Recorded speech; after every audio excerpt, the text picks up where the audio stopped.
Hello, beloved. It's that time, generally weekly, when we do some sacred reading together. And it may feel loosely like together because we're not interacting directly. I'm reading the text, you're listening. You have the opportunity to respond in the way that you do, but I feel like Spirit connects us in the same way that Spirit is reflected to us in the way that we hear the text, based on where we are. Much in the same way that when we see beauty in the world, it's a reflection more about who we are than the beauty itself.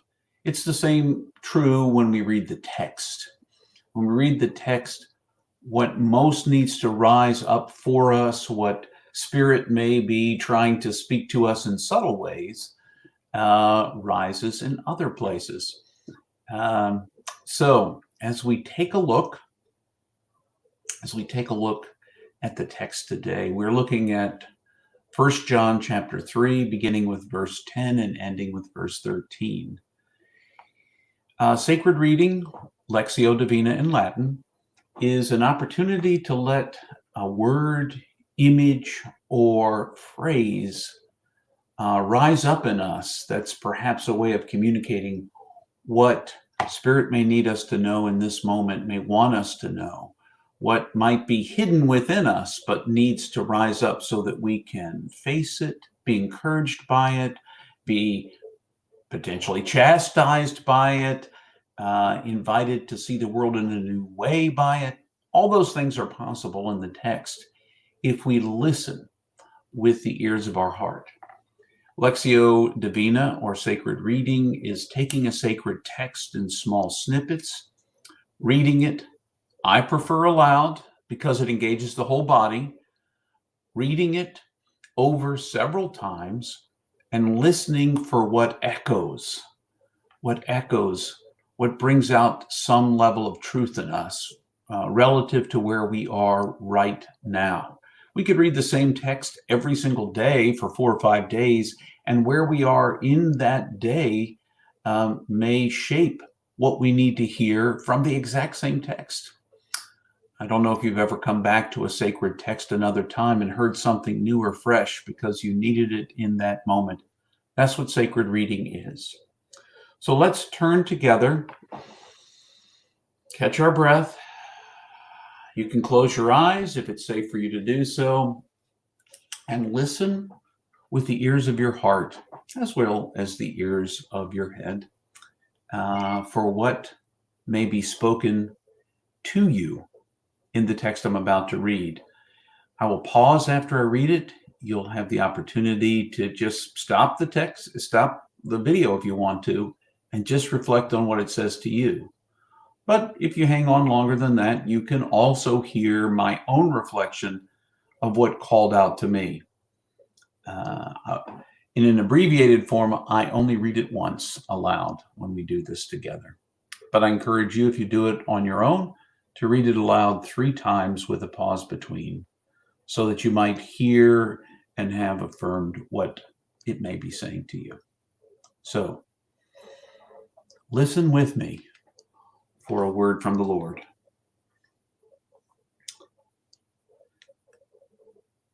There is a clear difference between Creator's children and the children of the evil trickster.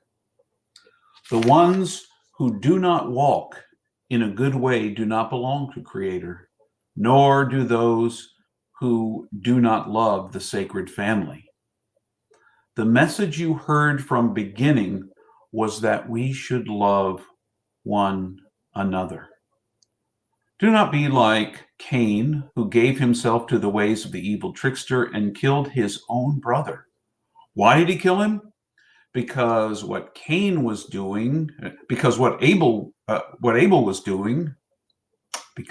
Cain was doing was wrong, and what his brother was doing was right. And then, my much loved family members, do not be surprised if the world hates you.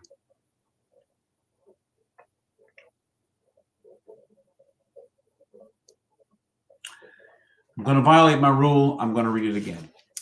It's not really a rule. I'm going to read it again because I got caught up in the middle of it with a word. So listen again for a word from the Lord. There is a clear difference between Creator's children and the children of the evil trickster. The ones who do not walk in the good way do not belong to Creator, nor do those who do not love the sacred family. The message you heard from the beginning was that we should love each other. Do not be like Cain, who gave himself to the ways of the evil trickster and killed his own brother. Why did he kill him? Because what Cain was doing was wrong, and what his brother was doing was right. So then, my much-loved family members, do not be surprised if the world hates you.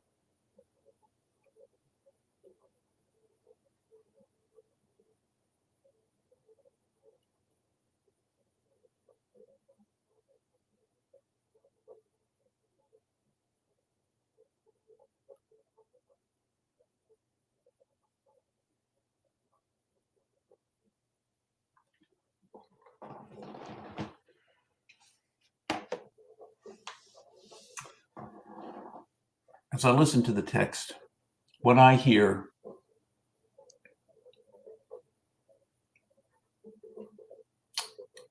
is more of an image of the struggle to follow the path of love over the path of the trickster, the one that this particular version calls the trickster. Our path of Creator's children, is the path of love. The path of hate is not the path of Creator's children. And this text reminds us of one of the earliest biblical stories of the struggle between two brothers, Cain and Abel, and how Cain was so distraught and hateful toward his brother Abel that he killed him. And he tells us that we need to practice love, not hate. That's what I hear when I listen. You know, I realize how much easier it is sometimes to hate, because love takes so much understanding and self-reflection. My inability to love someone else is not about them. It's not about their behavior. It's not about their moral standing, whatever I may think about those things. My ability to love them is my ability to get over myself and my own judgmental nature, my own limitations. My ability to love is lessened when I don't take time to clear away the specks in my eye, clear away the log in my eye, and note the specks in my siblings' eyes. The Creator's path is not an easy path. Anyone who told you different was a liar. The path is hard. It's hard to love. It sounds so easy, but it's so much more than warm, fuzzy feelings. It's actually engaging and acting, setting aside when we feel the hate rise up in us, and asking the question, why is hate rising in me? It's not about the other, it's about me. What is it in me that can't see to love the neighbor? Because that's the command, to love each other, to love the neighbor. So it invites self-reflection. It invites me to ask myself, where does my own hate come from? And how can I examine that hate and let it go in such ways that love can break through in the path that I follow. So for yourself, I don't know what you'll find here. If you've listened here all the way to the end, I hope you'll find whatever message Spirit may be speaking to you in the text. And remember, you're infinitely precious, unconditionally loved for the gift you already are. Go in peace.